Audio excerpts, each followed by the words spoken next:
All right, McGinn, welcome back for another read aloud. We have two to go before winter break starts. I hope everyone is doing well. The read aloud I picked today is perfect for winter time. It's by a famous author named Jan Brett. You may have read some of her other work. Maybe you read this, but here we go with the Ukrainian folktale called The Mitten.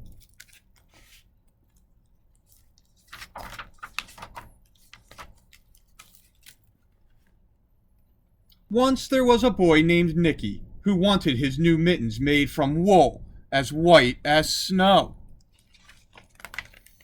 At first, his grandmother Baba did not want to knit white mittens. If you drop one in the snow, she warned, you'll never find it. But Nicky wanted snow white mittens, and finally, Baba made them. After she finished, she said, "When you come home, first I will look to see if you are safe and sound, but then I will look to see if you still have your snow white mittens." So off Nicky went, and it wasn't long until one of his new mittens dropped in the snow and was left behind. A mole, tired of tunneling, discovered the mitten and burrowed inside. It was cozy and warm and just the right size, so he decided to stay. A snowshoe rabbit came hopping by. He stopped for a moment to admire his winter coat.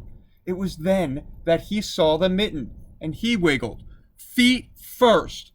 The mole didn't think there was room for both of them, but when he saw the rabbit's big kickers, he moved over. Next, a hedgehog came, sniffing along. Having spent the day looking under wet leaves for things to eat, he decided to move into the mitten and warm himself. The mole and the rabbit were bumped and jostled, but not being ones to argue with someone covered with prickles, they made room. As soon as the hedgehog disappeared into the mitten, a big owl, attracted by the commotion, swooped down. When he decided to move in also, the mole, the rabbit, and the hedgehog grumbled, but when they saw the owl's glinty talons, they quickly let him in. Up through the snow appeared a badger. He eyed the mitten and began to climb in. The mole, the rabbit, the hedgehog, and the owl were not pleased. There was no room left, but when they saw his diggers, they gave him the thumb. It started snowing, but the animals were snug in the mitten. A waft of warm steam rose in the air, and a fox trotting by stopped to investigate. Just the sight of the cozy mitten made him feel drowsy. The fox poked his muzzle in. When the mole, the rabbit, the hedgehog, the owl, and the badger saw his shiny teeth, they gave the fox lots of room. A great bear lumbered by.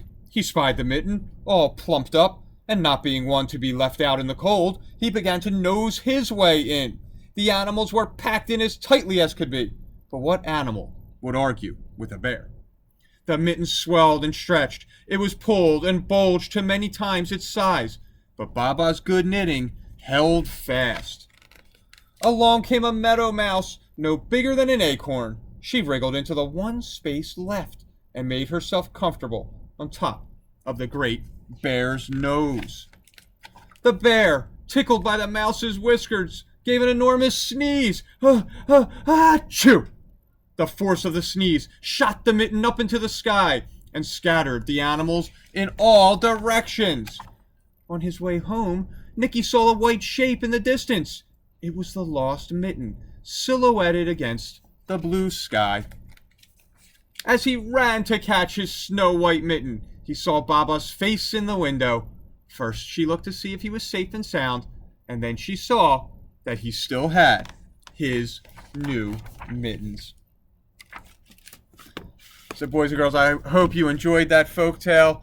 That you enjoyed the little adventures and the coziness that the animals brought. I will be back with one more read aloud before we head to break. Have a great night, and I'll see you soon.